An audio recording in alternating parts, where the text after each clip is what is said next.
This is the 10-Minute Contrarian Podcast. This is VP. We are a solutions-based podcast diving into the world of contrarian investing and alternative finance. You can find us hosted on the No Nonsense Forex YouTube channel, NoNonsenseForex.com, and podcast players everywhere. Episode 44 is brought to us by none other than Blueberry Markets. If you are outside of the United States and you are using a different broker, that's totally fine, but you're going to need more than one. You have heard me say many times to spread your money out, and that also includes the money you use to trade with. You don't have any control over what these companies do or what happens to them or how their own goofy governments regulate them. It's completely out of your hands, and that's not a good thing. Yet, if we're going to trade, that is the risk we all must take. Lessen your risk by spreading your money out into two different entities.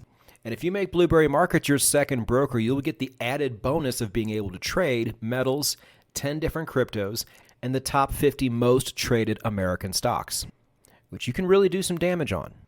Oh, and by the way, the best customer service in the whole wide world. If you click the link in the show notes, you will be taken to the blog, which keeps you updated on everything that's happening. In the blog, scroll down to the bottom, click the magic link. If you do that, you will get a sign-up bonus and your very own personal customer service rep should anything go wrong. Peace of mind is important. Diversify your money and go with a broker that gets it right. And for all of you who are inside the United States, I have a great broker for you too, as you already know. Check the show notes for that as well. It is the 10-Minute Contrarian Podcast, and if you can remember all the way back to episode 12, we talked about great ways to stake your crypto safely for a nice yearly return. You know, this is something you just cannot do in most countries with the money you have in the bank. It's a great new world we live in. But I've also told you before, I err on the more conservative side when it comes to something like this, which, as great as it is still pretty new. The wrinkles have not all been ironed out. Now, are there people taking lots of risk and absolutely killing it in DeFi right now? There are, especially with liquidity pools. There's a lot of risk there, but there's also a lot of return. Now, this is something I'm still not ready to do, even though I know how to do it. I still don't really see the need to take most of that risk. And as somebody who's been able to get next to nothing on their US dollar for so long, simply getting a 4% return on a stablecoin, that's worth doing. I have an offshore bank account that gives me 2.5% on my USD, and I am absolutely thrilled about it. Money for nothing, chicks for free. You can't beat it. Now, as I mentioned in that episode as well, a lot of my staking was done on the Crypto.com app, which is centralized, which isn't always the best. If you're centralized, you should have really good customer service at least to make up for that, and they still really don't, even though I really do like them. But those rates were just too good to pass up. 12.5% on my Polkadot when I had it, 6.5 on Ethereum, 6.5 on Bitcoin. You just don't see that anywhere. And then 12.5% on stablecoins. This is all assuming you had the middle tier card, either the indigo purple or the green. I have the purple, so that's the benchmark I was using. But as of late March, a lot of this has changed. Crypto.com is sponsoring the World Cup, and so they expect a big influx of people to come in from this, which very well could happen. But they need to start cutting rates now before too many people come in. Because as you guys know with liquidity pools, if you've ever done them, the rates are nice and high until a bunch of people come in. Then they just can't be high anymore because there's too many people wanting a piece of that pie. So a lot of Crypto.com's rewards were slashed. Now, I get it. I'm not mad at it. It is what it is. But some of them went down quite a bit. Now, they only go down if you're staking more than 30,000 USD. And I have much more than that just in Ethereum alone. Now, I'm not boasting about what a multimillionaire I am, because I'm not. But you guys know, I got into crypto pretty early. I haven't announced it when I did, and it's been very, very good to me. But with rates half of what they were before, I need to start looking other places. And I actually got ahead of this months ago. And the good news is there are a lot of DeFi options out there that have actually been around a while, that are very safe, and give you really good returns as well. Like safe enough to where I can actually get on board with it. And I get to get them off of a centralized exchange at the same time. That's really good. Now, if I ever get back into Polkadot, or if I get into Polygon, I'm still going to want to stake those things on crypto.com because those rates did not go down and are still very, very good. But for everything else we spoke about, Bitcoin, Ethereum, stablecoins, they are going to need new homes. Now, I worked hard for the money I used to buy all of my crypto, and I made smart investment decisions. A lot went into this. So if I'm going to just forfeit it over to another company, it better be extremely safe. And as of right now, we only have one real judge and jury when it comes to actual DeFi safety, and that is DeFiSafety.com. And if you were to go there and click process quality reviews, I think it is that tab, you can see every single DeFi staking platform out there. Okay, maybe not all, but the majority. And DeFiSafety.com will rank them based on security, programming criteria, amount of times it's been tested. A lot of really nerdy stuff I don't know about, so it's great that we have something like that there. And that's the benchmark I'm going to use. It's so good that word is actual black hat hackers use that site to see which platforms are actually vulnerable. And it makes a lot of sense. Why bother with the ones that are airtight? Now, also in episode 12, I was getting a lot of comments from people that were saying, hey, why don't you just stake UST in Anchor Protocol? It gives you 19-20%. Well, two reasons. One, admittedly, at the time, I didn't really know about it. And even if I did, UST back then was still pretty new. You guys know me. I have to see things first. I have to see them work. I have to see them be consistent. But on top of that, on DeFiSafety.com, Anchor Protocol doesn't do bad, but they don't get the highest rating either. You have to score anywhere from 80 to 100% to obtain that rating. And as of right now, Anchor Protocol doesn't do that. Now, everything could be fine. Everything will probably be fine. But again, giving all or a good portion of my crypto to one of these companies that I've never used before is already a risk. I need to mitigate that risk as best I can. And until Anchor Protocol starts getting a better score, then I'm just not going to go there. Thankfully, there are places that score really, really well. And on stablecoins, for example, give you even better returns than Anchor Protocol does. Now, I want to make something else clear too if I didn't do that already. I am only interested in single stake protocols, which means I'm not staking one against the other. I'm just staking one crypto. No impermanent loss. This is just currently where I'm at from a risk profile. So this is the type of staking we are going to be talking about. Now also, most of the time, unfortunately, the reward you get from staking on these DeFi platforms is not going to be the token you actually staked. That's a good thing about Crypto.com. If I stake USDC, I'm getting USDC back. If I stake Ethereum, I'm getting Ethereum back. This will not be the case. So you always have to pay attention to what token you are getting paid out in, and you have to decide if that's going to be a good token for you. Because at that point, you're going to have to decide whether you want to hold that reward token or cash it in right away. And you might be getting a reward token that actually goes places, something that's actually strong and has real upside. And maybe you want to keep it. But it is something you have to factor in. Now, for those of you who've never staked before but are interested in doing it, this may seem like a lot. But if you just go watch a couple tutorials on YouTube and then come back to this podcast, a lot of it is going to make sense. But you should learn by doing. So if any of this sounds good to you and you want to give it a try, give it a try. Just put a small amount in and learn how it works.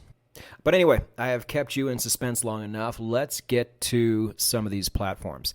The main one I want to talk about is a platform called Bancor.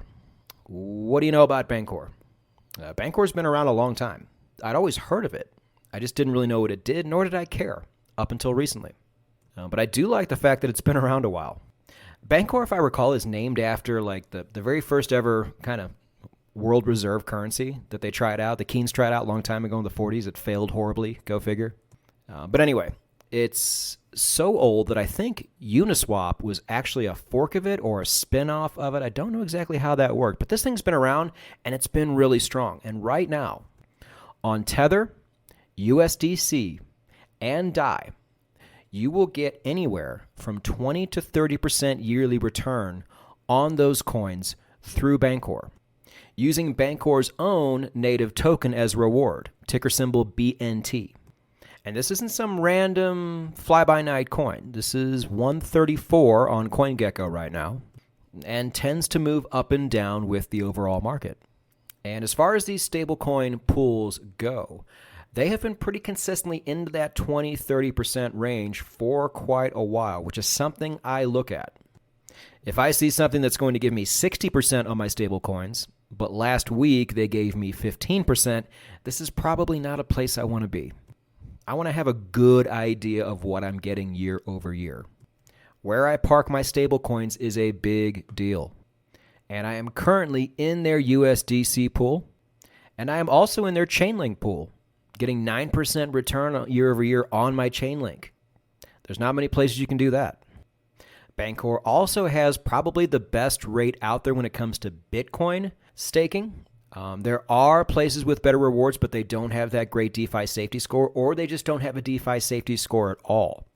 Currently, the highest that I'm seeing that has a great DeFi safety score that is off of a centralized exchange is Bancor, and you can get right about 4 to 4.5% on your Bitcoin after you wrap it. So if you've seen wrap Bitcoin before but didn't know exactly why it was that way, it's used so you can actually use Bitcoin on other blockchains. And wrapping it is as simple as going to an exchange or a DEX platform and wrapping it there for a small fee. Now, if all this sounds a bit too good to be true, it kind of is. Here's the one catch.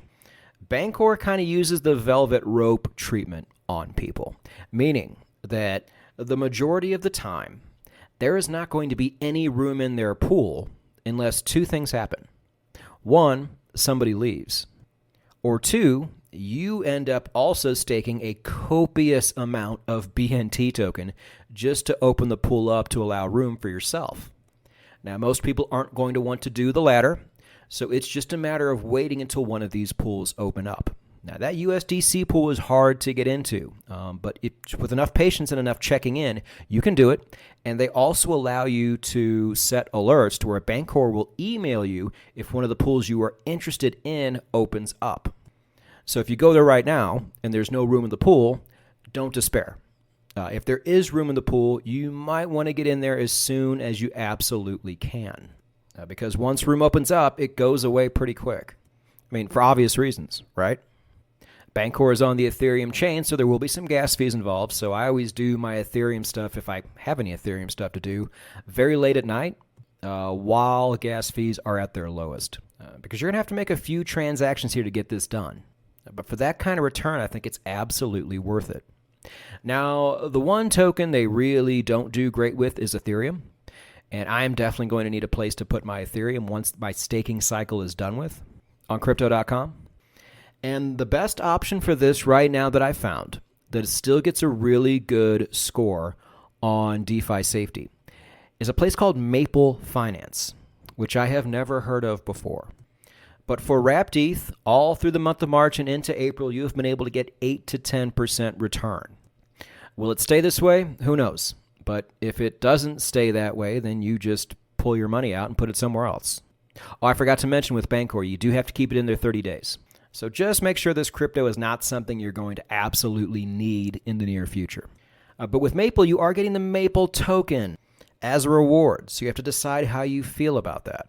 But for what it's worth, and I'm just stating facts over here, Maple coin or Maple token is 244 now on CoinGecko, which is pretty high. And it has done nothing but go up since it began. It didn't fall when the market fell. It just kept going up.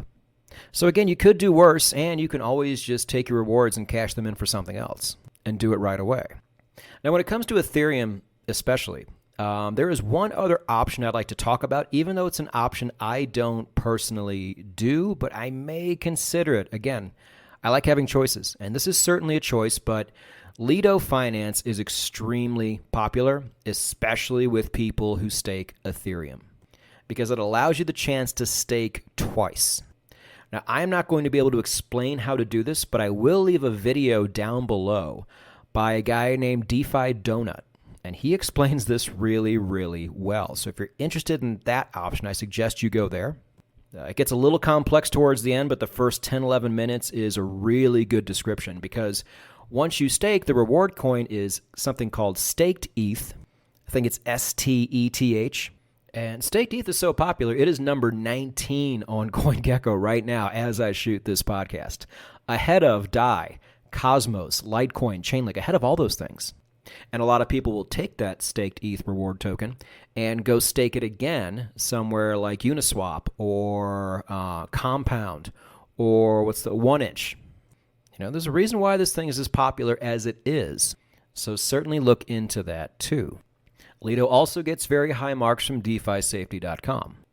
Now look, everybody, when it comes to staking your crypto, it is a very personal choice. And I am also not a financial advisor, so don't do anything I say. But almost everybody listening right now who's in the crypto game has at least one of the 5 tokens we spoke about today. Bitcoin, Ethereum, Tether, USDC, and DAI. And being able to safely receive these levels of passive income seems absolutely crazy to most people because they've just never known a world like this. But times change. And we're not crazy. We're just early.